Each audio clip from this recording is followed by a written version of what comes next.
Guys, we found them. It's the investors.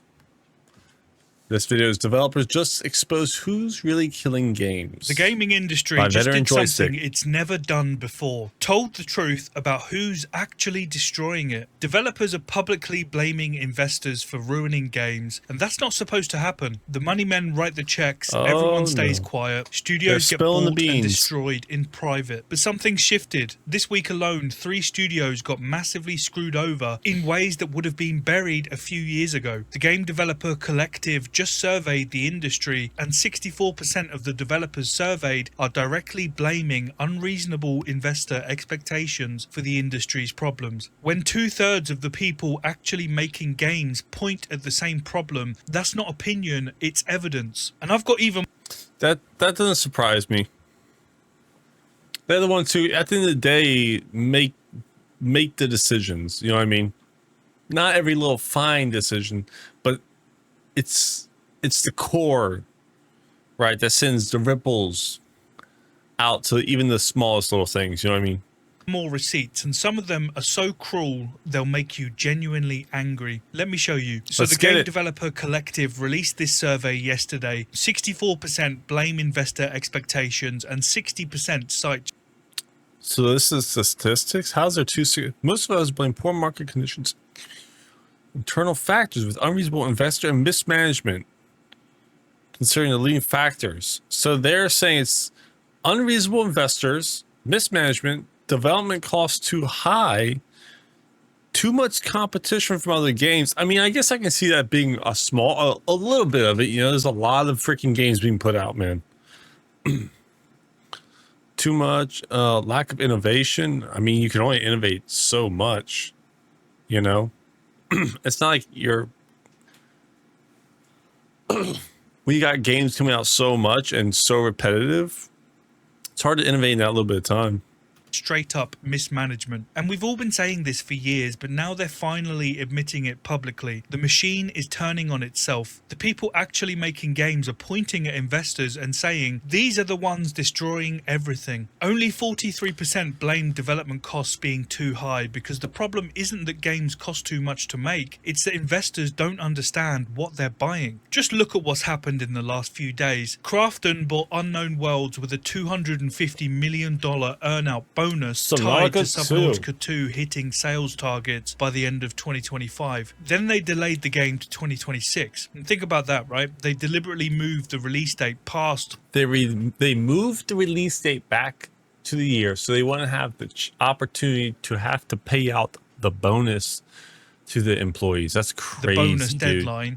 That's crazy. That's ensuring the studio would miss out targets and fall.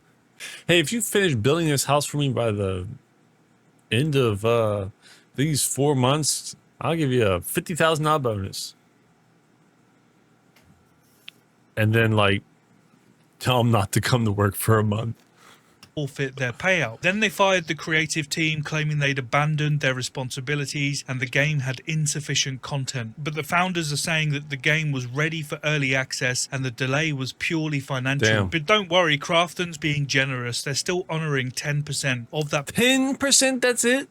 They pushed their release date back or their early access time to the next year past the due date, and they're only giving a 10% bonus for 40 employees. The $250 becomes 25 million. What saints? And it's now a public legal battle, with Krafton claiming that is a lot of money, though. Betrayal when developers pushed back. Then Microsoft walked into ZeniMax and told 200 developers their unannounced MMO was indefinitely shelved. They just binned years of work. The devs issued a statement saying how their lives were upended without prior notice. And meanwhile, Testronic is shutting down Secret 6 Madrid, who worked on The Last of Us Part 2, Lords of the Fallen, after systematically starving them of contracts for 2 years, breaking multiple promises. Workers are saying that the plan was always to drain the studio of its content and offshore the work to their other office in Manila, where wages are much lower. In their own words, they tried to choke us from the start. The sad part is, none of this is new. It's been happening for years. If you want to know how broken this system is, let me tell you about what happened to Obsidian with Fallout New Vegas. Vegas in 2010. They made one of Damn. the best RPGs ever 2010, we going back 15 years. created. They shipped 5 million copies. They generated $300 million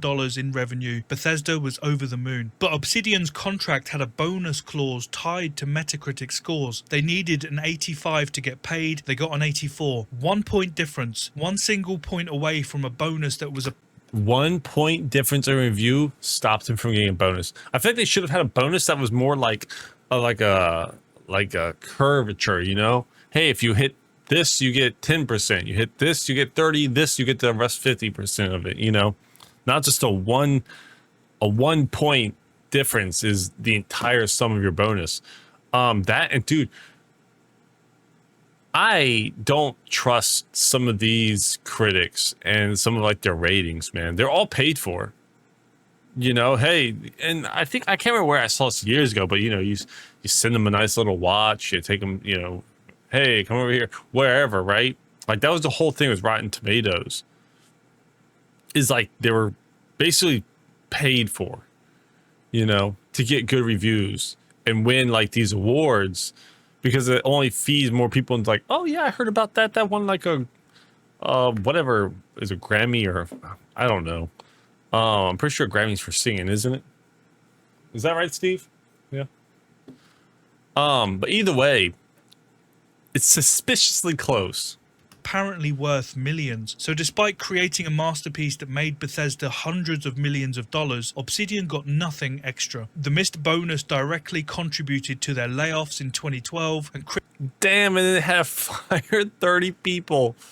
That is rough. Yeah, they should do a little bit more of a softer bonus, you know, like softer, you know, curvature line for which you get your bonuses at. Chris Avallone said that New Vegas was a straight payment, no royalties, only a bonus if we got an 85 plus score, which we didn't. And that's the system. Make a brilliant game, generate hundreds of millions, but miss an arbitrary number by 1 point and watch your team get laid off. They don't care about you. But that was 2010. Let me explain what's happened since. 15 years ago. I never heard about that one either. So private equity have tripled their share of gaming acquisitions since 2018. They've dumped $21 billion into the industry, infecting every studio we love. Damn. Private equity. And if you wonder why your favorite games keep getting worse, this is why. It's more investors say, you know, now it's like, how much is it actually the people developing in the office developing the game, and how much is it coming down from the top? You know, and how they operate is with earn-out bonuses. So instead of paying the full price up front, buyers promise massive bonuses if studios hit impossible targets. Yeah, and then you get them, you know, it's, oh, up to a big ass bonus if you do this, you know, and they fuck with you and you don't get it. Some sleazy shit, man. Targets in 2 to 3 years. Some it sounds slummy generous, stuff. It's not. RPGs alone, for example, take 3 to 7 years on average to develop properly with the right level of depth and quality, but investors expect results in 2 to 3 years. You see the problem there, right? Investors don't care about making good games, they care about making predictable returns. They're not buying. I want to make a whole video about this, but they're basically putting the money first, right? And they're saying everything else can fuck off. Put the money first. People who probably don't really play games, they're investing in games, and they've got no idea what makes a good game. Studios, they're buying lottery tickets. So when those impossible standards collide with creative reality, guess what gets fed into the shredder? Arcane Studios made Dishonored and Prey, brilliant immersive sims. Then Bethesda decided to get involved. First, they forced Arcane to call their 2017 game Prey, despite it having nothing to do with the original Prey. The studio founder, Rafael Colantonio, said nobody at Arcane wanted to use that title and called it insulting to his team's artistry. He was forced to lie in interviews claiming he supported it. He called it a kick in the face and quit months later, saying, "I'm not in control of my own boat at this point." And we all know that's so discouraging, dude. Can't even decide what to call your own game. The game you spent a long time on, you know the game best. Someone else like, oh yeah, by the way, we're gonna call that Prey. Wait, what the fuck? What happened with Arcane Austin? That's so discouraging, dude. That's like super discouraging, man. You're proud. Hey, guys, we made this game. We're proud of it. Okay. You know, the whole time, you know, some of the biggest decision. What do you want to call the title? Yeah, you The gotta disaster say. that was Redfall, a legendary studio destroyed because investors wanted to chase trends instead of supporting what actually made them great. And Microsoft did the same thing to Lionhead. They bought them in 2006 after Fable's success, then immediately started forcing them to chase whatever trend was hot. First, Connect. Do you remember that? They made Lionhead develop Fable: The Journey, a motion-controlled spin-off that deviated significantly from the Requires original Connect. Fable game. That's And crazy. surprising nobody, it flopped. Then free-to-play live service Fable Legends, a multiplayer game that spent years in Yeah, I feel like they really thought like Connect and all that stuff, that camera stuff, you know, camera body movement was really going to be like the next step, right? The next jump in gaming, you know, like like an old Pac-Man arcade machine to a newer console, right? But it never caught on. I think VR is going to be similar to that, right? I think I think VR is going to stick around, unlike the camera body movement, but I don't think it's ever going to be that what everyone goes to. You know what I mean?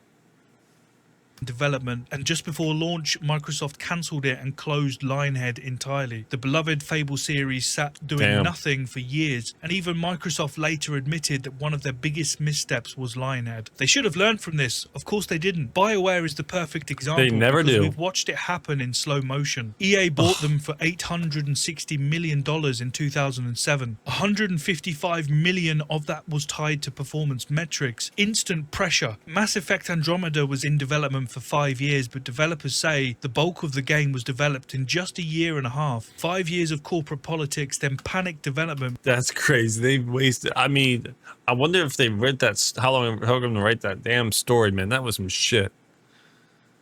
I love Mass Effect 1, 2, and 3. Probably some of my favorite games, dude.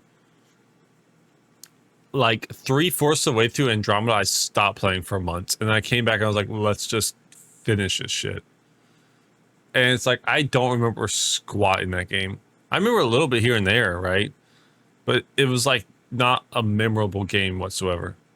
There was no like memorable dialogue. There was no like some of that stuff from the first 3. It's like, oh yeah, I remember that character because he had this kind of like impact, right? The way he spoke or the stuff he said, you know, hold the line. Like you had none of that in this game.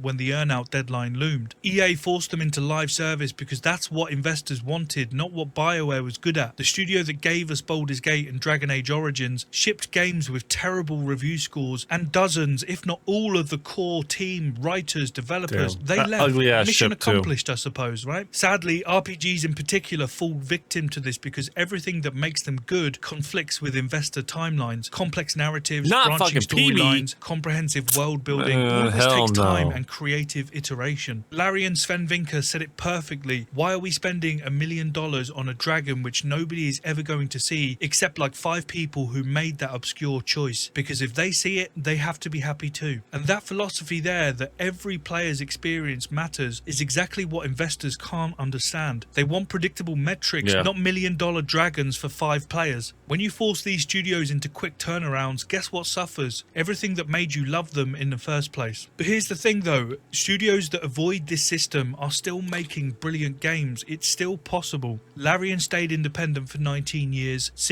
I think this is something that's going to continue on for a little bit longer, but I think eventually they're going to realize that it's not going to be a sustainable business practice.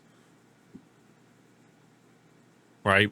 I think eventually they're going to learn this, but it's going to be excruciating for you, as Bane said, for the investors and everyone else.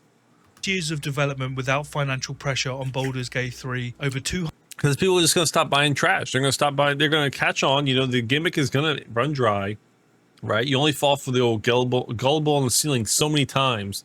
You can only be nostalgia baited so many times until you're like, man, fuck it.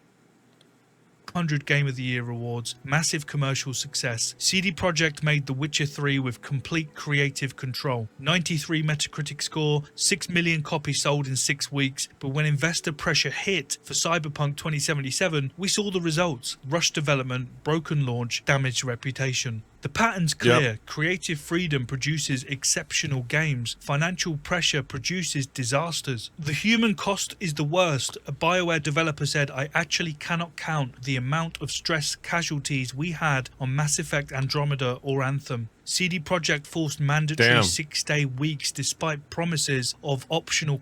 And that's the thing. You see a lot of people really pop off on the developers, man. And it's like, I don't think this is a developer thing, man. Some of it is, no doubt. But it's like some of the decisions people get upset about. It's like, bro, I don't know if this is developers doing this shit, man. Because, you know, whatever they say they want in the game basically has to go, you know, investors basically has to go in the game. It's like, here's a pile of shit, you know, make it fit, make it work. It was kind of like, I know Sam Raimi was talking about with Spider-Man 3, you know, with my boy Tobey Maguire, best Spider-Man. And it's like, you saw, he's like, he wanted it to go this certain way. They're like, no, we want Venom in there. And it's like, okay, let's just throw Venom in there now. And he said he didn't like the movie. It made it clunky and everything like that. And look, the dance scene, it wasn't that bad, okay? Crunch. Some teams crunched for over a year. One developer said, "I've sat through so many crunches to the point I didn't even feel like I was alive anymore." This is literal intentional destruction of people who just want to make good games, and it's sad. So what's the solution? Well, first, stop pretending this is just business. And I hope we see the downfall of these shitty games. And it's like, I hope people who are making the game and they're doing a good job, I hope they do find success somewhere, even if it's in a smaller, more private game that releases something like, God, what's that crack game? I keep forgetting it. Schedule One, right?